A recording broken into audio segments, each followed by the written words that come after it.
ஒவ்வொருவரும் இந்த மன்னரைக்கு போகக்கூடியவங்களா இருக்கிறோம், இந்த மன்னரைக்கு செல்லக்கூடியவங்களா இருக்கிறோம்.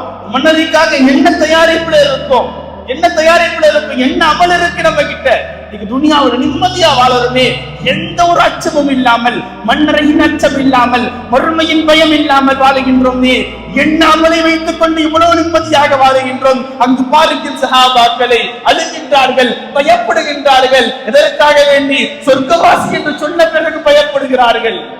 நம்ம கிட்ட சரியான தொழுகை கிடையாது, சரியான இபாதத்து கிடையாது, சரியான நல்ல வாழ்க்கை கிடையாது. எந்த விதத்திலும் நாம் சரிவர செய்வது கிடையாது, எந்த விதத்திலும் அல்லாஹ்வுக்கு சரிவர நம் அமல்களை செய்வது கிடையாது, அல்லாஹ்வுக்கு நிறைவேற்றக்கூடிய கடமைகளை செய்வது கிடையாது. ஆனாலும் உள்ளத்தில் ஒரு பயம் கூட இல்லாமல், மௌத்தாயிட்டா என்ன ஆகுன்னு கூட தெரியாம, மௌத்தாகிட்டோம்னா என்ன ஆகுன்னு கூட தெரியாம வாழ்ந்துகிட்டு இருக்குமே. கொஞ்சம் யோசியுங்கள். நீங்களும் நானும் மன்னரைக்கு செல்ல இருக்கின்றோம். யாராலும் மறுக்க முடியாது. எந்த வயதில் வேண்டுமானாலும் மரணம் வரலாம். நான் சொல்வேன், நான் இந்த மிம்பரில் இருந்து இறங்குவேனா என்பது ஒரு உறுதி கிடையாது. நான் பேசிவிட்டு இறங்குவேனா என்பது ஒரு உறுதி கிடையாது. அந்த உறுதியற்ற வாழ்க்கைக்காக அவ்வளவு உழைப்பு செய்கின்றோமே, அவ்வளவு சிரமப்படுகின்றோமே.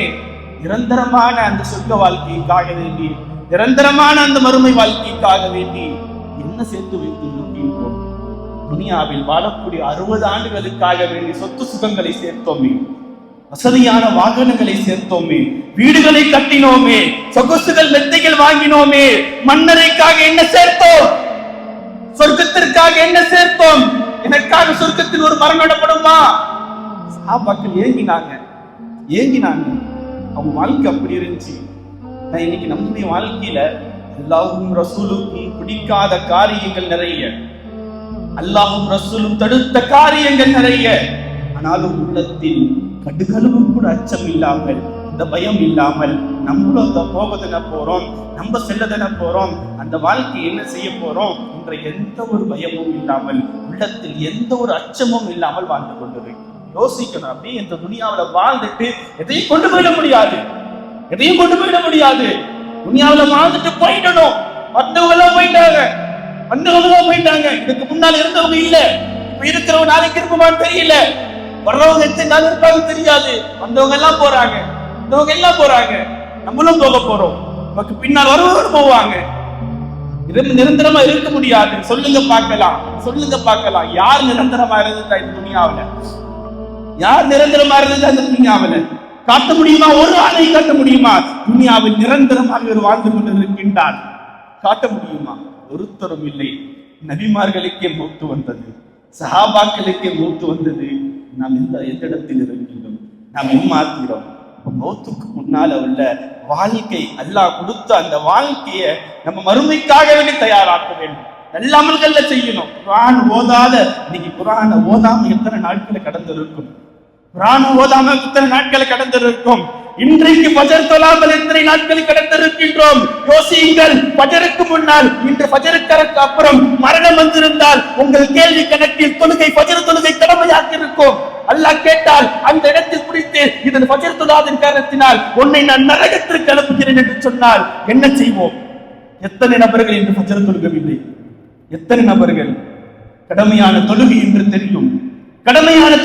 தெரியும், அது தொழுகை கடமை என்று தெரியும், தொழுதாக வேண்டும். எந்த காரணம் சொல்ல முடியாது, எந்த சாக்கு போக்கும் சொல்ல முடியாது. அப்படி இருக்க அந்த ஃபஜ்ரின் தொழுகைக்காக வேண்டி வராமல் தூங்கிய நபர்கள் எத்தனை? யோசிச்சு பாருங்க. இந்த நேரத்துல மௌத்து வந்துருச்சுன்னா நம்ம மௌத்து எப்படி இருக்கும்? நம்ம வாழ்க்கையில எதை நோக்கி போறோம்? நம்ம எதற்காக நம்ம படைக்கப்பட்டோம்? எப்படி வாழ்ந்துகிட்டு இருக்கோம்? என் வாழ்க்கையில் ஒரு நாளைக்கு நான் எவ்வளவு பாவங்கள் செஞ்சு யோசிச்சு பாருங்க. ஒவ்வொரு நாளும் நான் எவ்வளவு பாவங்கள் செய்கின்றேன், அல்லாஹ்வுக்கு எவ்வளவு மாறு செய்கின்றேன். வாழ்க்கையில் எவ்வளவு பாவங்கள். எப்போ திருந்த போறோம்? எப்ப மாற போறோம்? எப்ப அந்த மன்னரை வாழ்க்கைக்கு தயாராக போறோம்?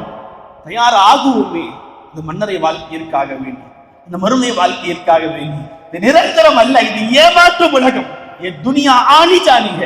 துனியா வந்து போகக்கூடிய இடம். நிம்மதியா இருந்துட முடியாது. துனியாவில் கஷ்டங்கள் வரும், சிரமங்கள் வரும், எல்லாம் வரக்கூடியதுதான் துனியா. நிம்மதியா யாரும் வாழ்ந்துட்டுன்னு சொல்லுங்க பார்க்கலாம். ஒருத்தர் சொல்லுங்க பார்க்கலாம் நிம்மதியா வாழ்ந்துட்டு. எல்லா சிரமங்களும் இருக்கக்கூடிய துனியாவுக்காக வேண்டி அவ்வளோ தயாரிப்பு செய்யறோம், அவ்வளோ சிறு மெனுக்கள் உழைப்பு போடுறோம். நம் மறுமைக்காக வேண்டி என்ன சிந்தனை? அருமைக்காக என்ன சிந்தனை? மௌத்து இல்லாம இருந்துட முடியுமா? மௌத்து ஆகுவோம். மௌத்துக்கு பின்னால் வாழ்க்கைக்கு தயாராகணும்.